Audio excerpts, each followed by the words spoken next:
Coach Dak here, and welcome to another chess practice video. If you haven't seen my last video about stalemates, feel free to click the link down below in the description and be able to learn those lessons before you go on with these practice examples. The reason why we may want to force a stalemate is because we may be in a losing position and we want to salvage that half a point for a chess tournament. Again, whenever you win in a chess tournament, that is worth 1 point.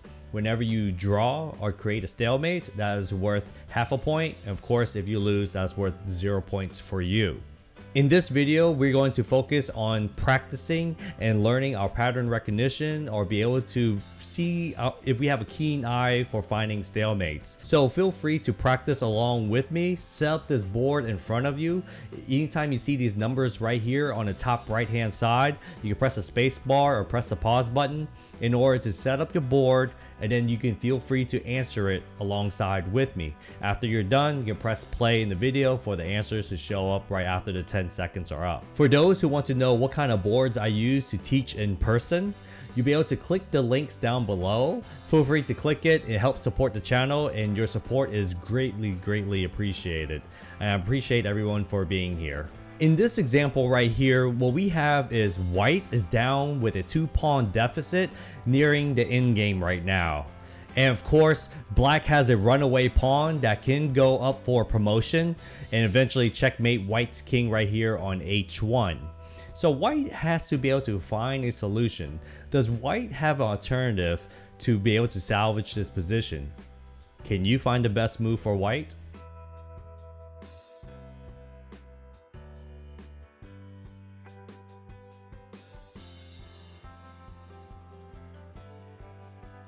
If you said bishop to d4, you are correct. What white is creating right here is a fork on the king and also an attack on this bishop right here on b2.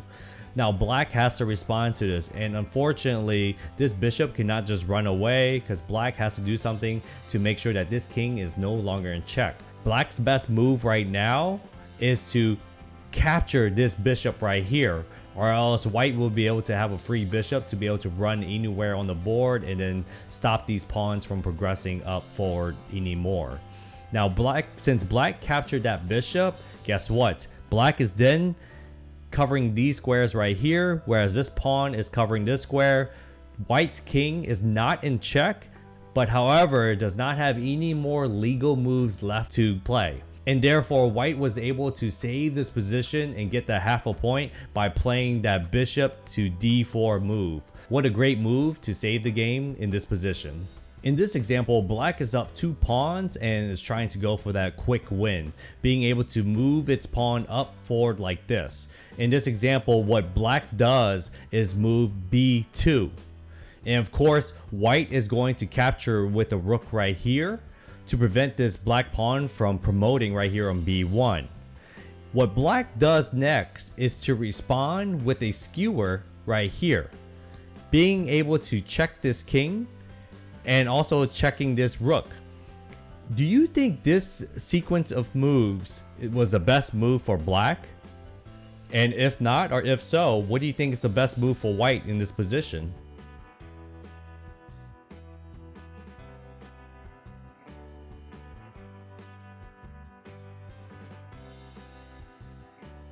Of course, in this position, white has to respond to this check right here. White has to move its king, cannot save the rook at all. So of course, when white moves out of the way, white is going to leave its own rook vulnerable.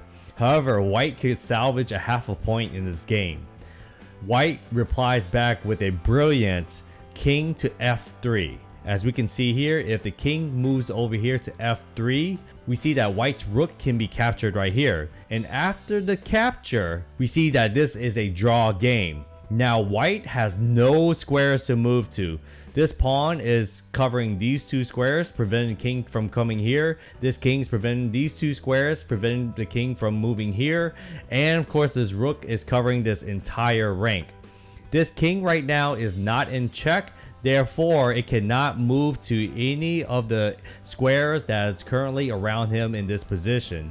Even though if black saw that there could be potentially a quick win with a skewer and be able to push the pawns down towards the last rank, white was able to find the stalemating position to get the half a point. In this practice example, black moved its queen all the way to h1. In this position, should white respond by capturing this queen right here?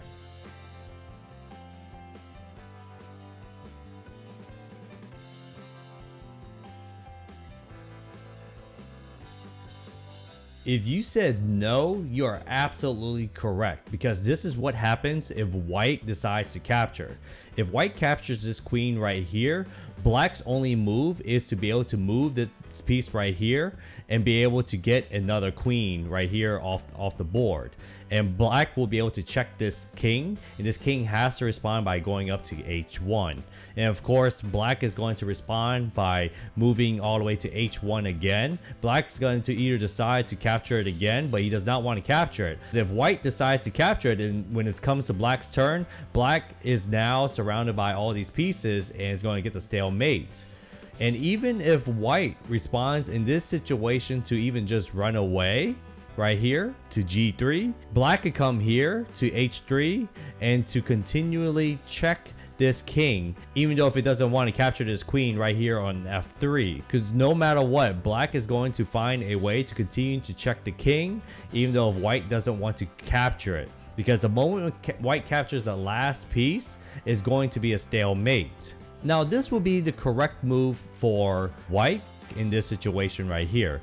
If the king moves over here to g3 to get out a check, black can respond back with queen to e1, and white can come up here, and even though if black can try to continually check, the king could run away to a nice safe square to avoid any further checks.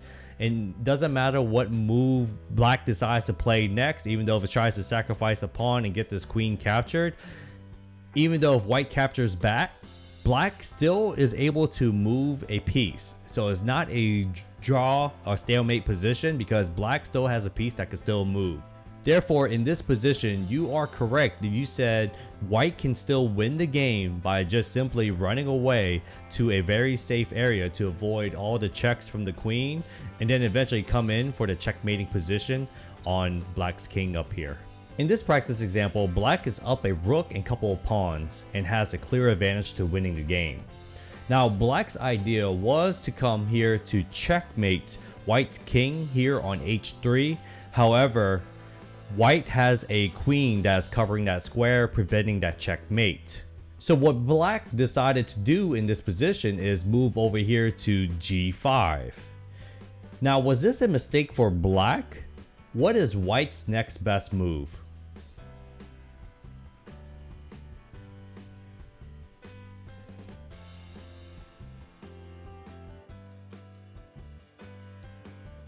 If you say queen captures g5, you are correct, because now white is now checking this king and black has to respond.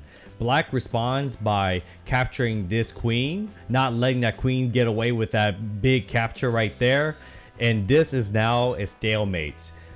This pawn is preventing h4 from being inhabitable right here, and over here the king cannot run to these two squares because this queen is covering these two squares right here. Therefore, the king has nowhere to go, and unfortunately cannot move this pawn because this pawn is being pinned by this queen right here. White is unable to make this illegal move to even just move this pawn, even though there's a space up here, because the queen is attacking this king and cannot move this pawn in this position right here. In this practice example, you're about to see one of the greatest saves in chess history. So besides being up a piece, black also has position to be able to checkmate white's king all the way down here. If white simply just takes his knight right here on f4, what black can respond back with is to move rook to e2 to check the king, and the king will have to come down here. And of course, next move for black will be a checkmate all the way down here. However, in this position, white plays h4 to try to attack this queen right here and sets up a nice devious trap. Now, if black responds back again with the same moves, rook to e2 check, and then the king moves all the way down here to h1. Now, this seems like it could be a very good move. Queen captures g3 because the queen will be one move away from checkmating this king right here. But do you think this is a very good move for black? And if so, what do you think white's next best move is going to be?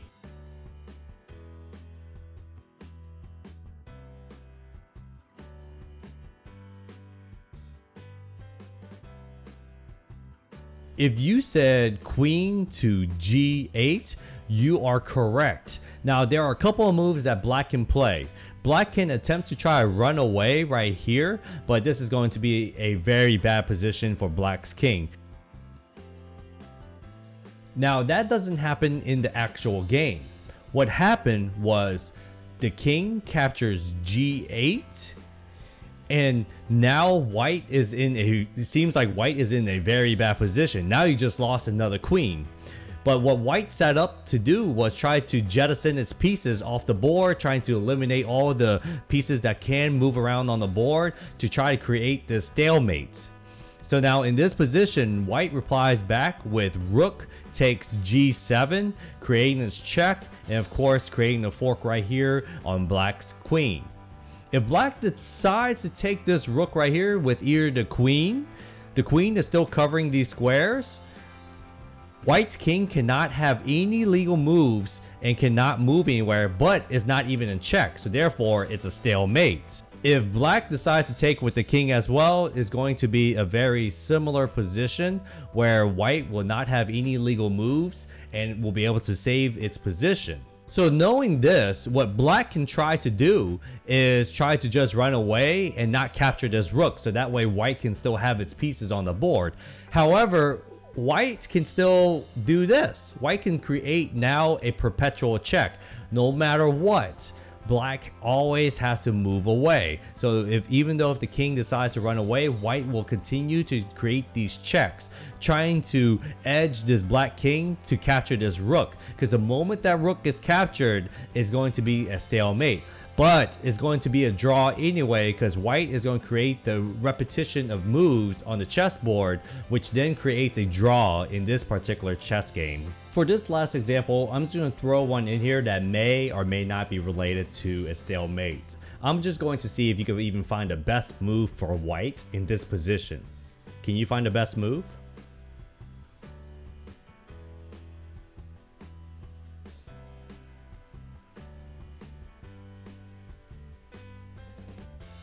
If you said queen captures h7, you are correct, because the only response that black can play right now is bishop takes the queen right here on h7. Now what is the next best move for white here?